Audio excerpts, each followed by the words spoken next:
Здравейте! Представям ви нашето училище, нашият втори дом, най-старото училище в града. Само след броени дни то ще чества своята 165 годишнина.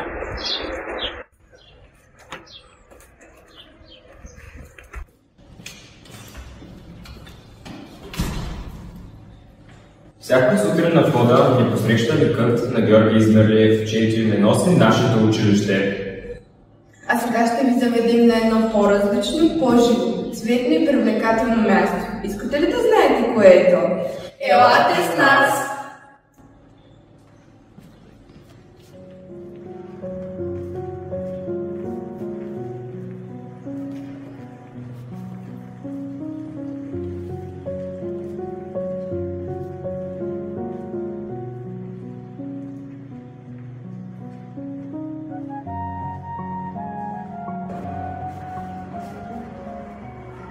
Хайде, елате с нас!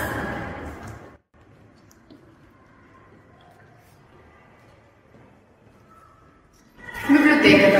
Каква е била, когато вие сте били деца? Помните ли я? Защото ние никога няма да забравим нашата училищна библиотека, най-старата в града.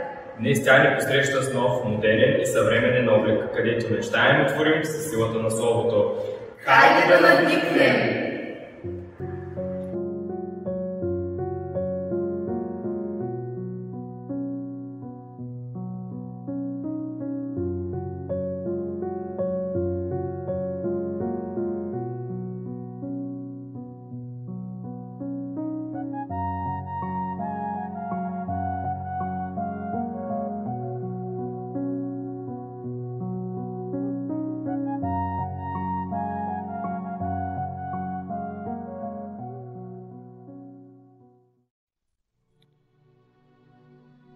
Своето историческо развитие българското училище е здраво свързано с книгохранилището, в което се събира и опазва знанието, мъдростта и опита на човечеството. Още при откриването на първите светски училища в България, към тях се създават сбирки от книги, които за кратко време прерастват в книгохранителници. В зората на българското възраждане те са духовни средища на любознание, родолюбие и патриотизъм. Училищната библиотека на Средно училище Георги Измерлиев е съхранила повелите на историческото време, в което будният български дух отстоява правото си на народ, нация, собствен език. Тя е наследник на книгохранителницата на първото светско класно училище, създадено от Иван Момчилов в града ни със средствата на родолюбиви българи. Един възрожденски документ от 15 декември 1847 г. определя задачите на книгохранителницата така: отворена за всички и всеки, който би пожелал, може да получи която книга поиска, но трябва да я прочете там. Повечето от книгите са дарени от различни лица.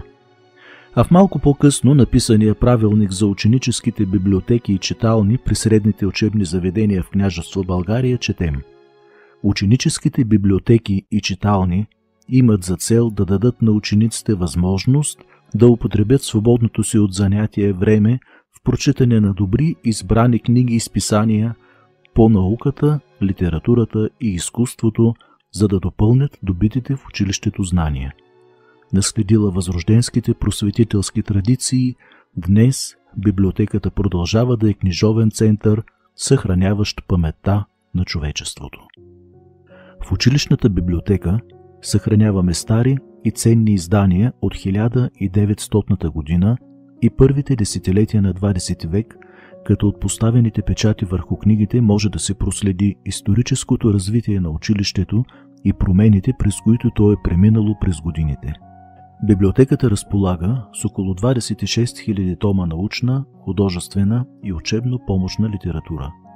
В навечерието на 165-та годишнина на училището със задоволство отбелязваме, че само за последните 2 години книжният фонд се е обогатил и разнообразил с над 1000 библиотечни единици. Голяма част от тях са дарени от хора с отворени души и сърца за издигане просперитета на нашето училище. Обновеният набор от художествена литература ще запали учениците по четенето, търсенето и намирането на информация, дейности от особено значение за развиване на творческия потенциал на младия човек. След успешно кандидатстване по националната програма Осигуряване на съвременна, сигурна и достъпна образователна среда към МОН, спечелени 2 поредни проекта, както и дофинансиране от бюджета на училището, училищната библиотека на Средно училище Георги Измирлиев доби нов облик и стана привлекателно и атрактивно място, в което се повишава грамотността, знанията на учениците и се насърчава мисленето, въображението и творчеството им. Пространството в обновената библиотека е организирано по такъв начин, че да насърчава учениците да бъдат мотивирани за активно учение и да могат да развиват компетентностите, уменията си и работа в екип. В днешния динамичен свят библиотеката оцелява, защото учениците използват паралелно книгата и компютъра. Информацията, която получават от двата източника, е много богата и това води до развитие на тяхната обща култура. Всеки един от нас знае, че книгите са богатство, магия, начин да се обогатим и съхраним като човешки същества. Посягаме към книгите, когато търсим забавление, бягство, утеха или пък малко усмивки. Те са наши верни другари през целия ни живот. Четете, за да живеете хиляди животи. Четете, за да бъдете.